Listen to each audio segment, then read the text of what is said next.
programa, iniciando o Evangelho do Senhor, os irmãos de todo o Nordeste brasileiro. Pastor Glauco, com a oportunidade. Amém. Eu saúdo a todos com a graça e eterna paz de nosso Senhor e Salvador Jesus Cristo. Eu gostaria de aproveitar o ensejo para dar continuidade a uma mensagem que comecei a pregar no nosso programa de segunda-feira, de 8 às 9 horas da noite. Eu havia falado no programa passado acerca de humildade, comentando um texto de 1 Coríntios, capítulo 4, do versículo 6 ao 13, onde o apóstolo Paulo, ali de forma irônica, procurava despertar a igreja de Corinto, que estava anestesiada na sua vaidade e soberba. Aquela igreja se julgava superior às demais e entendia que, mediante os dons espirituais, eles estavam recebendo revelações que nenhuma outra igreja estava recebendo.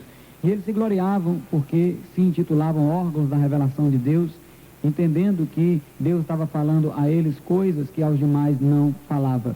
E o apóstolo Paulo diz que aquela igreja deveria aprender com ele e com Apolo a não passar do que estava escrito, para que ninguém se ensoberbecesse um em detrimento do outro.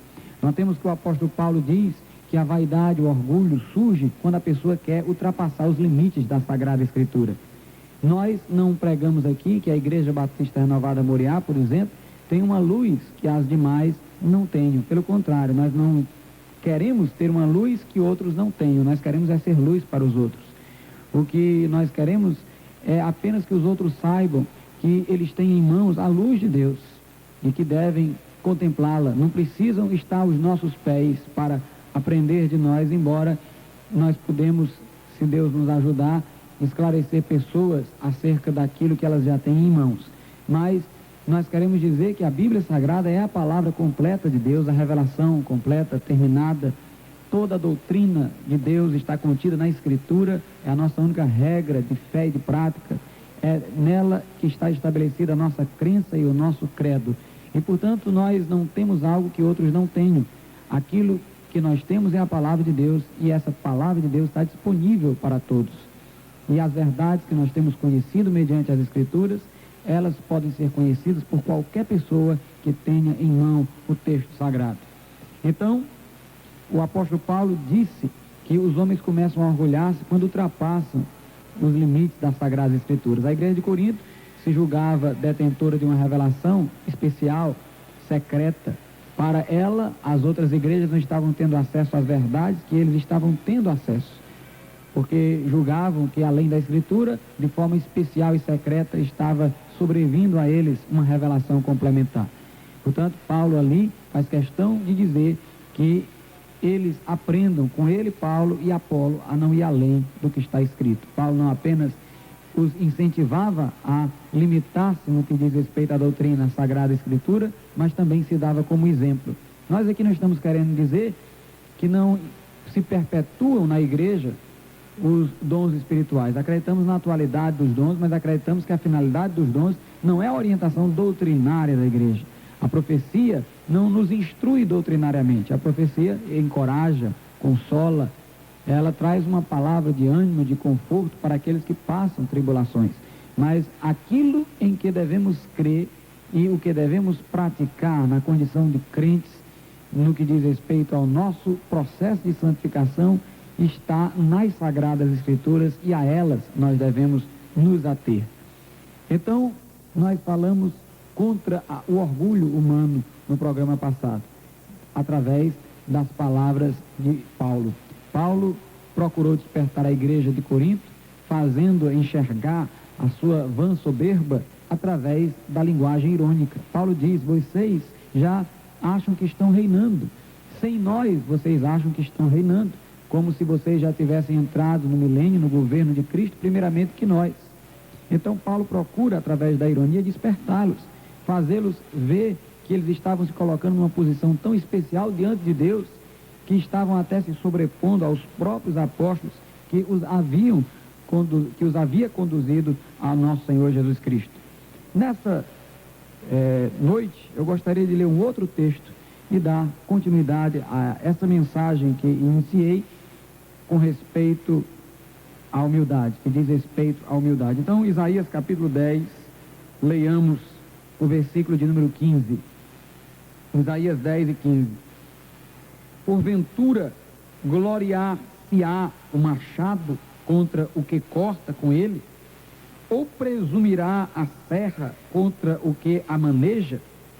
Seria isso como se a vara brandisse os que levantam, ou melhor, seria isso como se a vara brandisse os que a levantam, ou o bastão levantasse a quem não é pau.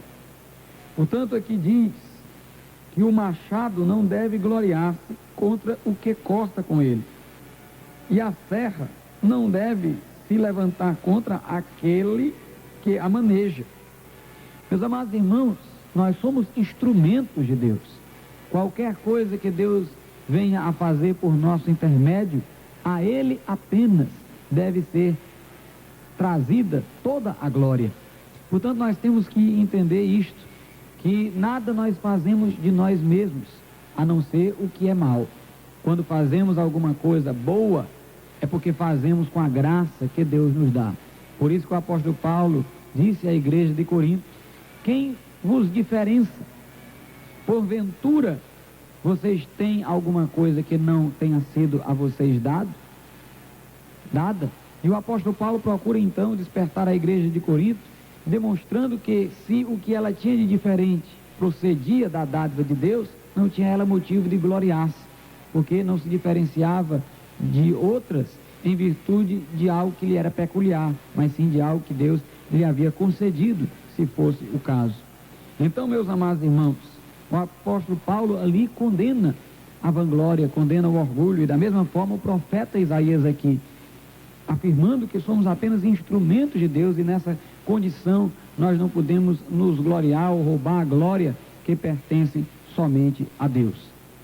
Devemos, portanto, ser humildes. É interessante que a palavra humildade deriva da mesma raiz da palavra homem. Humildade vem de humus. Homem também vem de humus, porque o homem foi criado da terra, do pó da terra, portanto, do humus. E humildade também vem de humus, ou seja, de terra. Quando o homem é humilde, ele está apenas reconhecendo a sua posição, está apenas se admitindo como pó, cinza, terra. Aliás, Davi nos Salmos diz: Senhor, tu conheces a nossa estrutura e sabe que somos pó. Meus amados irmãos, é interessante notar que o que caracteriza a terra é porque dia após dia ela é pisada e nunca reage. Se você pisar na cabeça de uma cobra, pode se preparar para ir para o hospital. Se você pisar no pé de um cachorro, pode se preparar para as consequências. Mas todo dia você está pisando na terra e já notou que ela nunca reagiu contra você? Ser humilde é ser adepto da não resistência. O crente no Senhor Jesus Cristo, ele ao ser humilhado não replica, e ao ser glorificado rejeita a glória e a transfere para nosso Senhor Jesus Cristo. Nós não reagimos, não é por outra coisa não, é porque sabemos que nada somos. Aqueles que reagem é porque se julgam alguma coisa e, portanto, acham que os outros não têm direito de feri-lo. Obviamente, ninguém tem direito de ferir ninguém, mas nós sabemos que somos pó e que não devemos reagir contra ninguém como se fôssemos de valor. Se temos algum valor, é aquele que Cristo nos deu na cruz do Calvário. Quando Jesus Cristo morreu por nós, ele não morreu porque houvesse alguma coisa em nós que merecia o seu amor. Se fosse assim, o amor de Deus seria explicável. Se Deus tivesse nos amado por alguma coisa de bom que em nós havia, o amor de Deus era justificável. No entanto, segundo a Bíblia Sagrada, o amor de Deus excede todo o entendimento. O amor de Deus vai além de toda especulação, é um amor inexplicável, imensurável e eterno. Por quê? Porque Deus nos amou apesar do que éramos, e não em virtude do que éramos. Deus nos amou apesar de nós e não por causa de nós.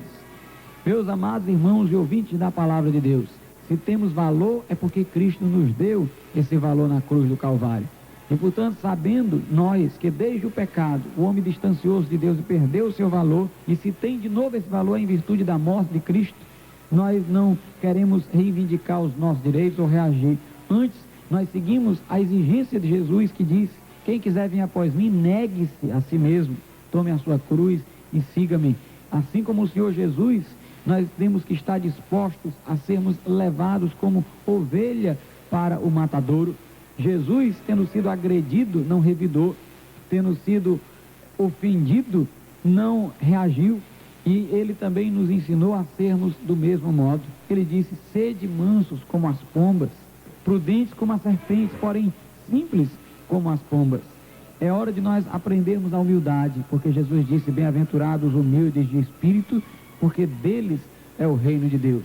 E eu quero dizer uma coisa: quanto mais o homem se aproxima de Deus, mais o homem vê a sua pequenez, a sua fragilidade. Ante a majestade de Deus, ele percebe o quanto é pequeno. Isaías, na presença de Deus, disse: ai de mim, porque pereço, porque vi o rei, sou um pecador, homem de lábios impuros, e habito no meio de um povo de impuros lábios. Naquela hora o profeta Isaías viu a sua pequenez, no momento em que contemplava a glória de Deus. Aqueles que estão próximos de Deus sabem o quão pequenos são, e por isso eles não reagem às ofensas. Por quê? Porque não tem vaidade própria. O orgulho é que leva o homem a reagir, a se sentir dono de direitos, a se sentir tão alguém que não pode ser por outros tocados.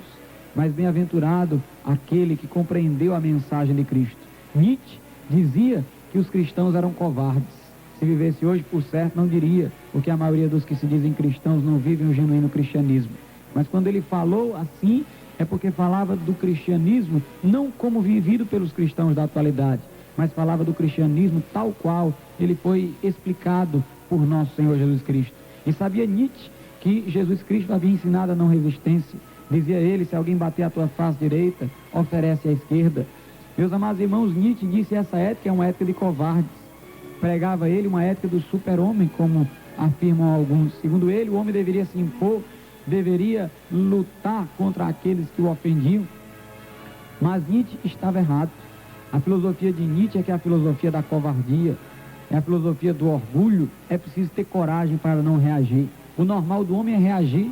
O normal do homem é, através de um ato reflexo, se levantar contra aquele que o ofende. Portanto, não é preciso coragem para reagir não, porque o natural do homem é reagir. Agora, é preciso coragem para não resistir. Medroso é o que foge, e medroso também é o que reage. O que foge é medroso porque não teve coragem de enfrentar. O que reage é medroso porque não teve coragem de não resistir. Mas corajoso é o crente, que fica, não sai correndo, enfrenta, mas enfrenta sem usar os punhos e a violência. Enfrenta como bom soldado de Cristo, disposto a cantar na arena da cova dos leões, disposto a se submeter ao fogo da Inquisição e ainda assim fazer uma oração pelos seus algozes. Isso é coragem, isso é ser cristão, isso é ser seguidor de Jesus Cristo. Que Deus os abençoe. Graças a Deus, meus amados irmãos, ouvimos uma rica mensagem da parte de Deus, anunciada pelo pastor Glauco Filho. Que Deus continue nos abençoando ricamente.